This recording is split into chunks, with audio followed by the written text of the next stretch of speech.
ปัจจุบันนี้ได้ครบ8ทีมหลังจากที่ผลการแข่งขันคู่สุดท้ายอุดมไซชนะแขวงบริคำไซ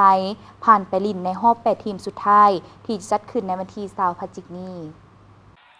การแข่งขันกีฬาบ้านเตะทรายในงานมหกรรมกีฬาแห่งชาติครั้งที่12ที่นครหลวงจันทร์เป็นเจ้าภาพลุ้นกันอย่างดุเดือดโดยเฉพาะคู่สุดท้ายในกลุ่มก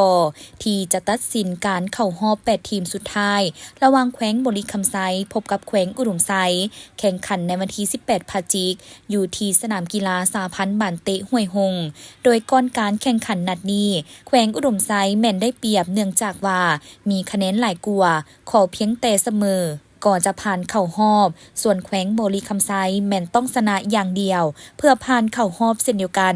ฉะนั้นจึงเฮ็ดให้นัดนี้ดุเดือดพอสมควรทั้งนักเตะและแฟนบอลที่เข้าไปสมไปเสียอย่างล้นหลามลุ้นผลการแข่งขันจนวินาทีสุดท้ายเป็นทางแขวงอุดมไซสามารถเอาชนะไปได้2-1ผ่านเข้ารอบ8ทีมเป็นทีมสุดท้ายของซีไซโอ้น่าเสียดายลีแข่งเรื่องไซเฮามื้อนี้ก็เฮ็ดสุดความสามารถเนาะนักกีฬาแต่ละคนก็เล่นดีแต่ว่ามันก็โซกบ่เข้าข้างเอาแต่ก็มีจังหวะหลายจังหวะที่เฮาสิเป็นประตูชนะเขาเจ้าเนาะแล้วมันก็พลาดไปหน่อยนึงเนาะคือบรรดา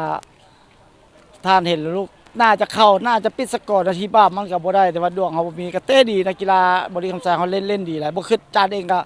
เกมทีมที่ว่าระยะสั้นบ่คิดว่านักกีฬาบริคำไซเฮาสิได้ปานนี้เนาะนักกีฬาก็ตั้งใจฝึกซ้อมแล้วฟังอาจารย์ที่ว่าติวให้แต่ละจุดแต่ละตำแหน่งก็ถือว่าดีหลายเนาะพอใจเนาะถ้าว่าเรื่องพอใจบ่ถ้าว่าเรื่องพอใจก็พอใจแล้วพอใจที่ว่า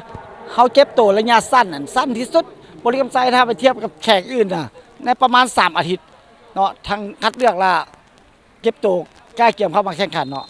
ไปยกตัวอย่างว่าแข่งอื่นๆเขาซ้อมได้เดือนปลาย2เดือนนอนศูนย์เฮาละหากออกมาเริ่มเรามาเห็นเฮานักเตะระดับซับนี้ได้ซับนี้เฮาก็พอใจในระดับนึงแต่ว่าอยากให้ดีแท้ก็มีทางการนำหลังแข่งทางอันน่ะของการกีฬาบ่ทุกภาคส่วนแล้วล่ะต้องให้ความสำคัญนักกีฬาบัดเตะของแข่งบริคำไซหลายกว่านี้ให้เวลาแล้วมีทุนฮอนเนาะมีสปอนเซอร์เนาะอันนี้ถึงว่าอยู่ใส่ก็ถ้าว่ามีโค้ชดีบ่นักกีฬาบ่พร้อมบุคลากรน่ะบ่เพียบพร้อมมันบ่สามารถไปได้บุคลากรมีดีนักเตะที่ดีโค้ชดีการนำการเอาใจใส่อุปถัมภ์ดีแน่นอนโอกาสหน้าเฮาก็มีโอกาสหลายเนาะก็พิเศษก็ขอขอบคุณขอบใจในผู้อุปถัมภ์ของเสียเนาะแต่ละบริษัททั้งหมดแหละเนาะที่บ่ได้อ่านชื่อมาเนาะขอขอบใจที่ผู้ให้อุปถัมภ์มันเนาะแล้วก็ในการแข่งขันกีฬาซากครั้งนี้ข้าพเจ้าก็ดีใจเดียวนึงที่ว่าข้าพเจ้าก็เป็นอดีตผ่านมาที่ว่าบ่ได้คุกคีในวงการนี้ก็เกือบ20 ปลายปีแล้วเนาะแล้วไปย้อนเวียกงานวิชาเฉพาะทางตัวเฮ็ดเวียกงานเฮาเนาะถ้ามีโอกาสที่นี้ต่อไปแล้วก็สิหันกลับคืนมาหาสู่วงการกีฬาบ้านเตะของสหพันธ์บ้านเตะแห่งชาติลาวหรือว่าของแต่ละอยู่แข่งเฮานี่เนาะก็ยินดีต้อนรับที่ใครที่ให้ข้าพเจ้าบ่อยากไปช่วยทีมนั้นทีนี้สมมุติว่าแล้วก็ยินดี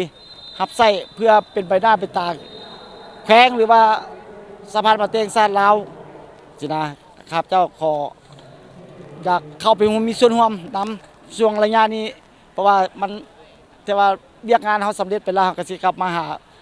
วิชาเฉพาะตัวนี้เนาะวิชาเฮาที่ว่าเฮามักเฮามีชื่อเสียงมาทางนี้เนาะ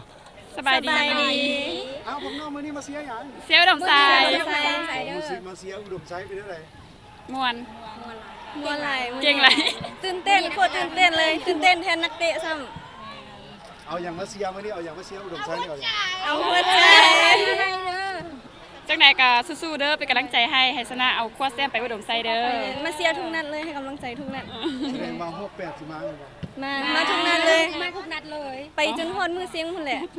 โดยบ่ว่าจะอยู่ไกลหรืออยู่ไกลเนาะสำหรับคนที่ว่าอยู่ไกลอันสามารถเสียทางออนไลน์ได้ก็คืออยู่ในเพจเพิ่นไลฟ์สดมีอยู่อุดมไซสู้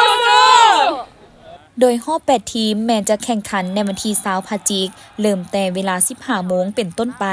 แข่งพร้อมกัน4สนาม คู่ที่1แขวงอุดมไซจะพบกับแขวงอัตตปืออยู่ที่สนามกีฬาลานสร้างบ้านหนองไฮ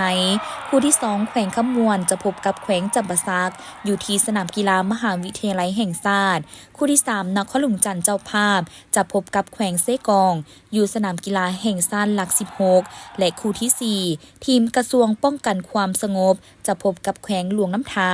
อยู่ที่สนามกีฬากองทัพลักหา